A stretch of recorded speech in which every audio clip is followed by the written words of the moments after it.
Like damn, she wanna afford a tattoo. I say I want it, and she got it. What's good? It's your boy Jay. That's me. Let's get into Monday Night Raw from August the 5th, 2024. A really solid show. This was one of the better Raws that we've gotten in months. A lot happened on the show. And this was a decent Raw. Can't complain, really. This was the fallout to SummerSlam. So we kicked the show off with Ludwig Kaiser. He introduced Gunther. So Gunther came out. And Gunther and Kaiser, they embraced real quick. So Gunther gets on the mic and says that his name is Gunther, and he's the ring general. He's the longest reigning IC champion in history. He's the king of the ring. And now he's your world heavyweight champion. He said a new legacy begins tonight. This title and company have deserved more for a very long time. And he said if they thought what he did with the IC Championship was historic, wait until you see what he does with the World Heavyweight Championship. In this ring, he's above everyone. He's ready and prepared for everyone and everything. There's nothing that can catch him off guard. He's greatness personified from this day forth, Monday Night Raw, and the legacy of this great business and sports, as well as the World Heavyweight Championship, belong to him. So Randy Orton comes out to a really good reaction. And so Orton gets on the mic. He said he wanted to come out and congratulate Gunther, but that's not his style. He says that title does look good on his shoulder. Orton says he's the reason why Gunther's holding my bad. He's the reason why Gunther is holding the title in the first place. Gunther got his title shot at SummerSlam because he beat Randy Orton, the King of the Ring. But did Gunther really beat him? So the crowd, they begin to gasp. The people know it. Randy Orton knows it. And even Triple H knows it. Orton's shoulders weren't flat on the mat for the pinfall. And it's the referee's decision, and it's final. Randy Orton has to respect that fact. Triple H saw the footage and knows there needs to be a Gunther and Orton sequel. Triple H told the world that there would be a part 2. That's exactly why Orton is here. Orton's calling it in. Randy Orton is the only man who can match Gunther. For move for move, counter to counter, chop for chop, technician versus technician, smooth versus smoother. The fans deserve a modern day Flair versus Steamboat. Randy Orton knows he can fulfill these roles. The only question is if Gunther can. So Randy knows that Gunther calls himself a living legend, which is fine. Randy Orton made a career out of killing legends. And at Bash in Berlin, he'll do it again, and he'll walk out of Germany, Gunther's home country, the new World Heavyweight Champion. And so the two of them, they shake on it. Gunther tells Randy Orton that nothing catches him off guard while he pulls him in. Randy Orton says he's heard that before. Randy Orton doesn't want to hit him with an RKO out of nowhere. He wants Gunther to see it coming, and then that was it. So this was great. This makes perfect sense. I know some people were mad about it, but this is fine because, again, this is a callback to what happened back at King of the Ring in Saudi Arabia. So this does make perfect sense. Gunther versus Orton is fine. I know a lot of people are mad about this because Orton's, not doing stuff with the bloodline. But again, people have to realize that Bash in Berlin, that's another version of Clash at the Castle, basically. So, it's just a show overseas. That's fine. It's just a B show that's going to take place overseas. So this makes sense. Again, we know Orton's not going to win anyway. And just like I said in my SummerSlam review, I said Gunther's not going to have a long reign as champion. He probably will have maybe about a 3 to 4 month reign. Again, people have to keep in mind and realize that Raw moves to Netflix January 1st. So in 4 months' time, Monday Night Raw will no longer be on USA. It'll be on Netflix. And I'm looking at it from a business perspective. It'll probably be either CM Punk or Drew McIntyre, someone of that ilk, to be the World Heavyweight Champion going into Netflix. That's probably what they'll do. So this is fine. So don't lose your shit. Don't freak out. This is just to give Orton something quick to do, just a quick pit stop, and then it's right back to the bloodline stuff. So it's fine. It makes perfect sense. Continuing on, because the first hour of the show was commercial free. So Jackie Redmond, she has a backstage interview with Sheamus, who's in gorilla position. So Jackie Redmond mentions that Sheamus has a growing list of people who want a piece of him. Ludwig Kaiser is one. Kaiser is saying he was injured because of Sheamus. Sheamus says that that human Ken doll has gotten himself cleared and demanded a match tonight. Sheamus had his sights set on Pete Dunne. Don't call me Butch Dunne after after what he did last week. But what would you do? All these up-and-coming cats want to make a name off of Sheamus.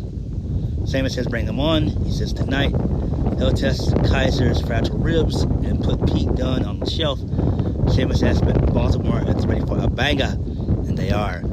So this leads us into our first match of the night. Sheamus defeats Ludwig Kaiser via the Bro Kick. This is a very physical match. I enjoyed it. Towards the end of the match, Pete Dunne came out. He tried to get involved and use the shillelagh, but to no avail. Sheamus gave him a nasty knee. This allowed for Sheamus to do another knee to Ludwig, and then he hit the Bro Kick for the 1, 2, 3. This makes good sense. I like this. Hopefully we can see Sheamus on NXT. I think that would be pretty cool. That would be cool. Maybe he'll show up at the Great American Bash week 2. So that could be cool. So they can continue their feud that way. But this is fine. It makes perfect sense. So really good shit here.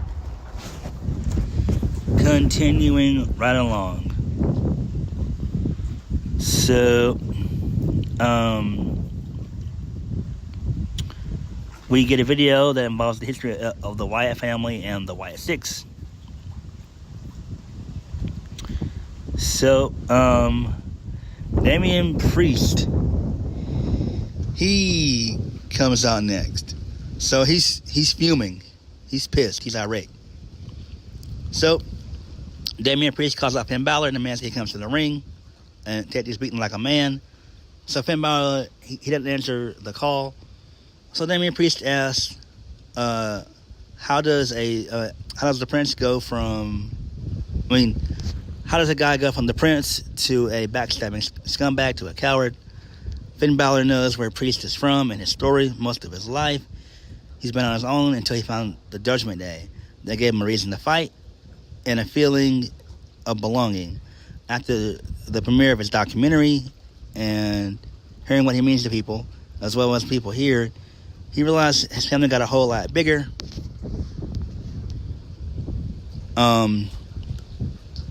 And Damien Priest wants to introduce Balor to his new family, so he acknowledges the crowd. He gets a really good ovation. Damien Priest isn't upset that he lost the World Heavyweight Championship because he can win it back. Damien Priest is pissed off because Finn Balor took the title from all of them. Finn Balor made him feel like he disappointed his family. For someone like Priest he can't let that stand. Damien Priest tells Finn Balor to listen closely. When he's suffering, Finn Balor should know he's the reason for the pain. Damien Priest tells Finn Balor to get out here again and let the beatings begin. So Finn Balor, he appears on the Titantron. So he's in the dark, and he's only has a dark purple light on his face, which is badass. I like it. Finn Balor says that Damien Priest brought this on himself. Finn Balor didn't betray Priest. Damien Priest betrayed the Judgement Day. They're supposed to have each other's backs, no leaders. But that all changed when when Damien Priest became champion. Priest went back on his word a year later. Finn Balor almost became the champion. It was Priest who sat in the car to console him. Damien Priest told him to man up. Finn Balor waited a full year before manning up. Balor screwed Damien Priest and his quote-unquote family. Damien Priest says that he's from the streets, but he's just a loser from the streets, according to Finn Balor. Finn Balor won't fight him, but someone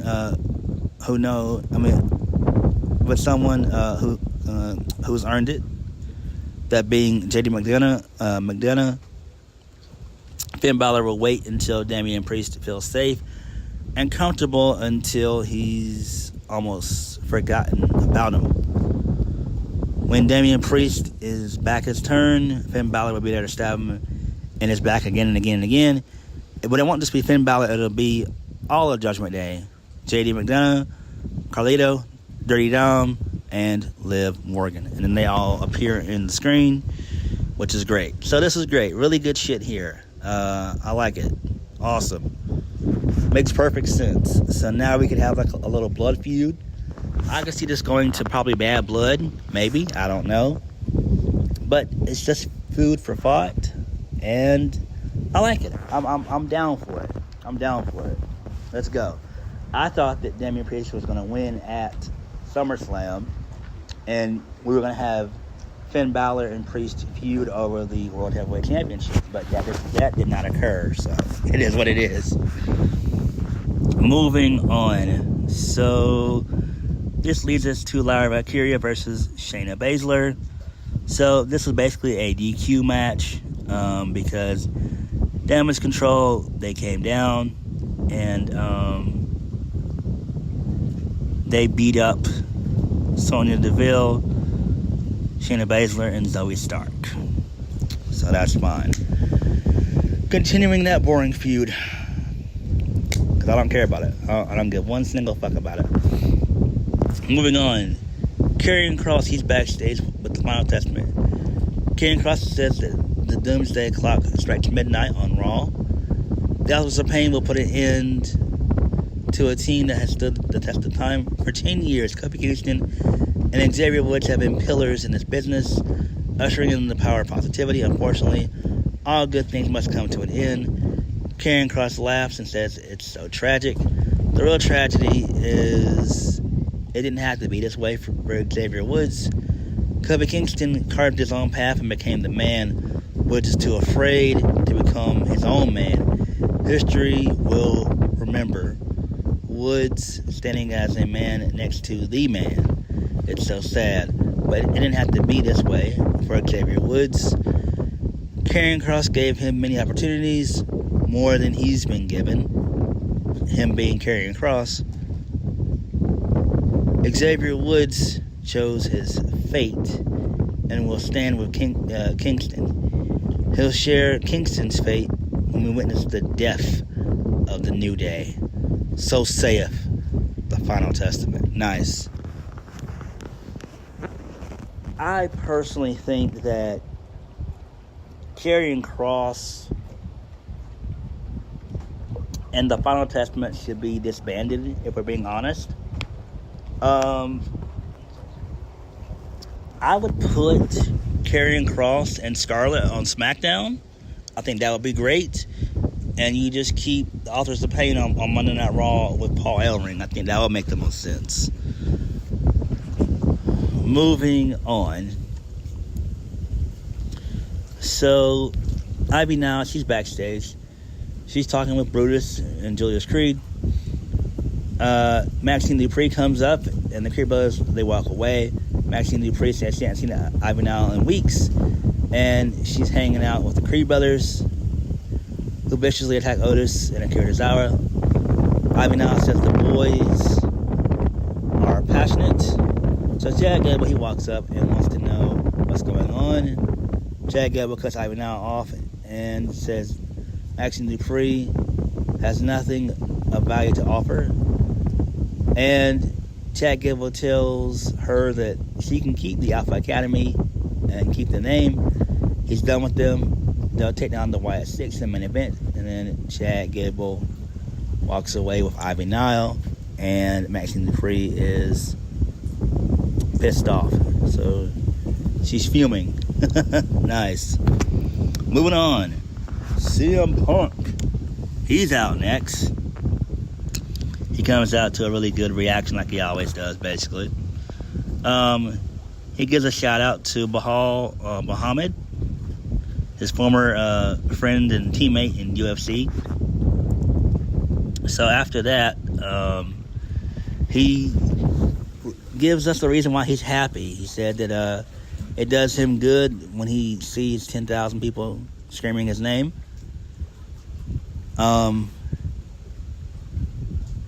He said that that makes him happy. He says losing doesn't make him happy. SummerSlam wasn't a guarantee.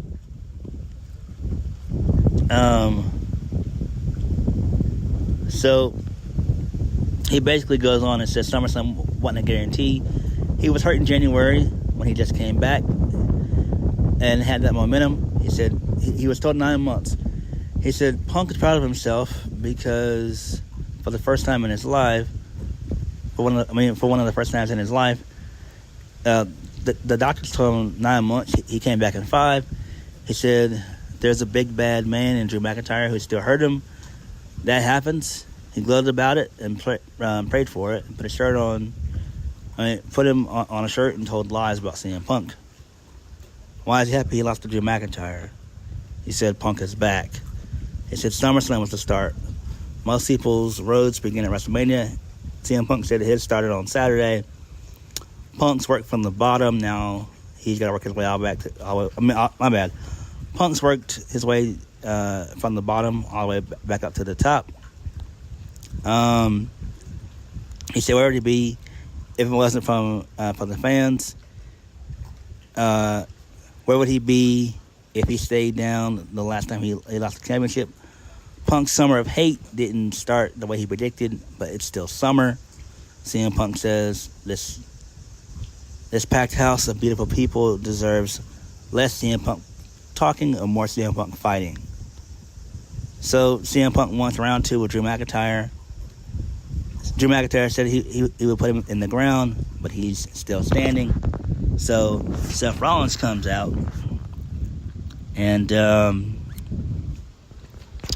Seth Rollins is dressed in black. He takes off his jacket, and he says that he's glad that CM Punk is in a good mood.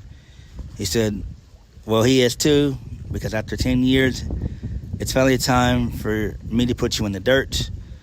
And so the two of them are about to fight, but Drew McIntyre, he's in the crowd, and he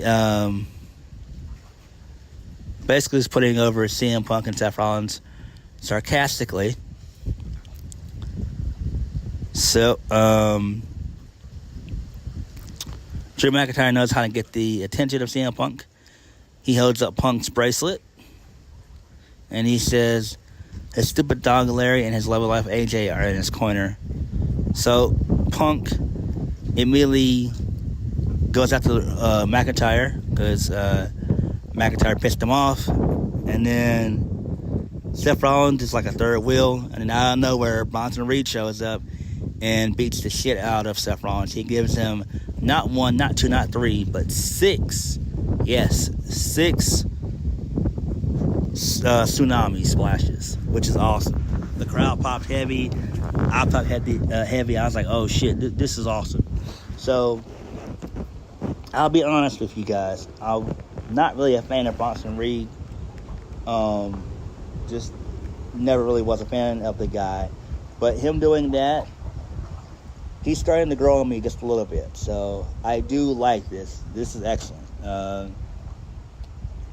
This makes perfect sense, if we're being honest. So, good stuff here. Really good segment. And then Seth Rollins, he's also coughing up blood. So that was great. It's really good stuff here. Moving on. So Jackie Redmond, she's backstage with Adam Pearce. She's trying to get she asked about Seth Rollins' injuries. So Adam Pearce says it's too soon to tell, but there's potential for internal bleeding. So they're gonna take him to the hospital. So CM Punk, he's shouting for Drew McIntyre, and Adam Pearce runs over to him. Adam Pearce says he wants McIntyre out of the arena, so he's gone. And so CM Punk is pissed off about that. Okay, that's fine. So that feud is gonna continue. Moving on. So the New Day, Xavier Woods and Kofi Kingston, they defeat the Office of Pain of the Final Testament, Akam and Razar, with the help of Odyssey Jones, who's been gone for well over a year. And so they brought him back. Post-match, he cleans house, basically, taking out AOP by himself. So this is okay. We'll see where this shit goes, basically. Moving on. So, JD McDonough, he had a backstage vignette. It says his favorite part of SummerSlam was watching Damien Priest's face when Finn Balor betrayed him. Damien Priest didn't realize he was the only champion because of Judgement allowed it. JD McDonough sacrificed his body to keep Damien Priest on top. Damien Priest never wanted JD McDonough in the Judgment Day because he knew that he was the only person on this planet that Finn Balor would listen to above him. McDonough has had his revenge because Damien Priest is out of the Judgment Day, and now he's in. JD McDonough is a champion, and Damien Priest has nothing. Tonight, Damien Priest will rise for the Judgment Day. Okay, interesting. Moving on. So, the New Day, they're backstage celebrating with Odyssey Jones. Odyssey Jones says that he was honored to help out the New Day. Kofi Kingston introduces Odyssey Jones to Xavier Woods. So, Xavier Woods is a little bit taken back because he didn't know Jones was coming out. Jones says he spoke with Kingston about their problems with the Final Testament. Maxine Dupree and Akira Tozawa, they show up to celebrate because Tozawa does a little nasty dance and Xavier Woods joins in. Who cares about this shit? Moving on. So, Grayson Waller and Austin Theory, A-Town Down Under, they defeat Miz and R-Truth, the Awesome Truth. Who cares about this shit? Lame. I don't care. Moving on. Damien Priest says the beating of JD McDonough is going to receive is a long time coming. Damien Priest didn't want JD McDonough in the Judgment Day. No one did, except for the one guy he thought was his brother until Saturday. But such a big head, JD McDonough is too stupid to realize he's already been betrayed. Finn Balor is giving him to Damien Priest to fire the first bullet. Damien Priest hopes JD McDonough has confessed his sins yesterday because he's taking his big-headed ass out straight to hell. Nice. Really cool stuff. Awesome. Moving on. So, Braun Breaker's backstage with Kathy Kelly.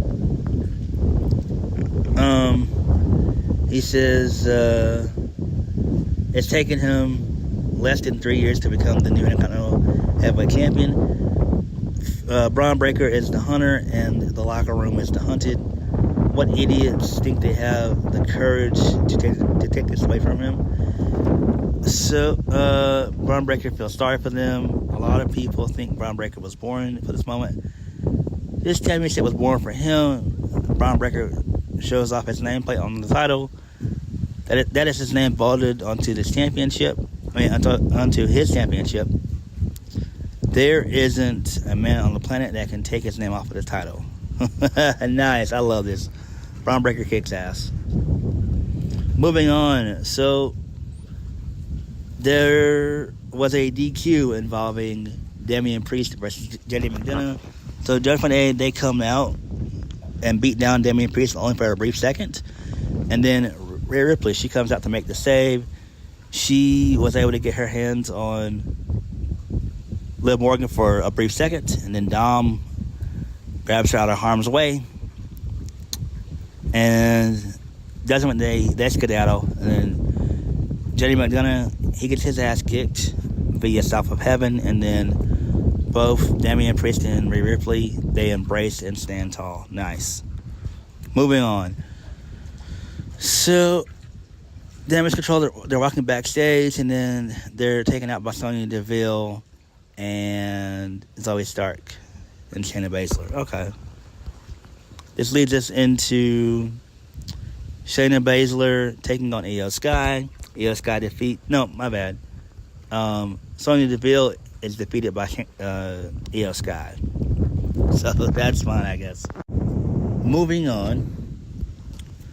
So Ilya Dragunov, he's backstage. He's talking to a dejected Sami Zayn, telling him that he was a great champion. Sami Zayn says Ilya Dragunov will be a great champion. Dragunov walks off. So Jey Uso walks up and he comes into play. He tries to trip Sami Zayn. Jey Uso says Sami Zayn's been here before. He'll get a rematch and get the IC Championship back. Sami Zayn says he has the rematch for next week. Jey Uso says they can handle business against the Judgement Day together, and Sami Zayn can be a double champion. And then he looks excited. Okay, that's cool, I guess. I really don't care. Moving on. So, Michael Cole, he gives us an update on Seth Rollins. So, Seth Rollins is recovering at a hospital. He's getting a CAT scan and an endoscopy, or however you say it. So, that's cool. This is interesting. I like this. Bronson Reed kicking ass and taking names is pretty cool. Moving on. So, we get another creepy VHS from the Wyatt Sicks. This time it features Huskus the pig. Well, Huskus the pig boy. So it shows Joe Gacy rocking backstage. Uncle Howdy says they thought they could control you. They locked you away. But I saw through their lies, and they'll all pay for their sins. Moving right along. So Chad Gable, he's walking backstage with the Creeds. He says they attacked him because of his pathetic family left him high and dry. Now he has a new family. With the Creeds by his side, they're sending them back to whatever freak show of a swamp they came from. The Wyatt Sicks haven't seen anything like them. They are American made. I love that name. Kick ass. So this leads us right into the main event. The Wyatt Sicks, they defeat American made. So Dexter Lumis got the win via the Frog Splash. Match was super fun. Super fun. The crowd was into it, and I enjoyed watching it. Really good shit. I love what the Wyatt Sicks is doing now. I think this is great, and I'm looking forward to it. Hopefully they can be on Bash in Berlin. And that was Monday Night Raw, basically. So, really good stuff there. Really good stuff. So, I'm digging the Judgment Day implosion stuff. I'm digging the Bronson Reed beatdown. Gunther being champion is fine. Gunther and Orton, too, should be fun. So, we got a pretty good show going. And Xavier Woods might turn heel. But that was Monday Night Raw. So what did you guys think? Like, comment, subscribe. Peace.